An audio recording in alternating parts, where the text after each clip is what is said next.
Mijn naam is Lindsay de Grande en momenteel werk ik enerzijds enkele uren in de week als kine, maar daarnaast ook physical coach, waarbij dat ik wat mensen begeleid naar sportieve loopdoelen meestal. En daarnaast doe ik eigenlijk ook nog intensief zelf aan sport en aan competitie. Dus in 2011 was ik eigenlijk heel intensief aan het sporten. En ik merkte zowel de maanden voordien dat ik eigenlijk vermoeider was. Ja, zo meer infecties deed en dat eigenlijk moeizaam overging.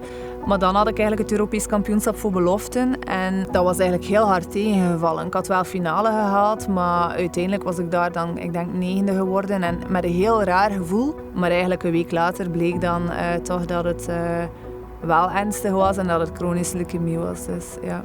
Dat is een hele heftige diagnose. Om van de ene seconde eigenlijk nog het gevoel te hebben van ik ben hier topsporter en kerngezond, maar ik heb wel ergens een probleem. En de andere seconde word je plots gebombardeerd tot kankerpatiënt. En je kan dat eigenlijk op die moment niet vatten. Je komt in een soort trance terecht en eigenlijk heel lang in een soort automatische pilootfunctie, omdat je dat gewoon niet kan opnemen wat dat de impact daarvan is. Maar desondanks ben ik dan wel toch begonnen met terug intensiever te trainen. En sinds 2 jaar dan ook terug in competitie te gaan. En dat is inderdaad voor mensen vaak een signaal van alles is terug in orde of alles is terug super. Enerzijds begrijp ik wel dat als buitenstaander dat je zo redeneert. Maar de realiteit is wel helemaal anders. Ik heb heel beperkte energie en ik heb eigenlijk continu pijn. Maar voor mij is mijn lopen eigenlijk mijn houvast. En ook een beetje mijn medicijn, waarbij dat ik zo iets heb van als ik dat nog kan, dan kan ik de rest ook wel aan.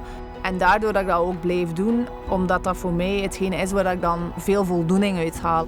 Wat ik nu eigenlijk heel fel besef, is dat ik mijn rust in mezelf moet leren vinden. En wat dat er dan daarnaast ook gebeurt, of wat ik dan ook doe, of dat dan lopen is of werken is, dan hoop ik dat ik gewoon at peace ga kunnen zijn met mezelf. Dus daar ben ik momenteel een beetje naartoe op zoek.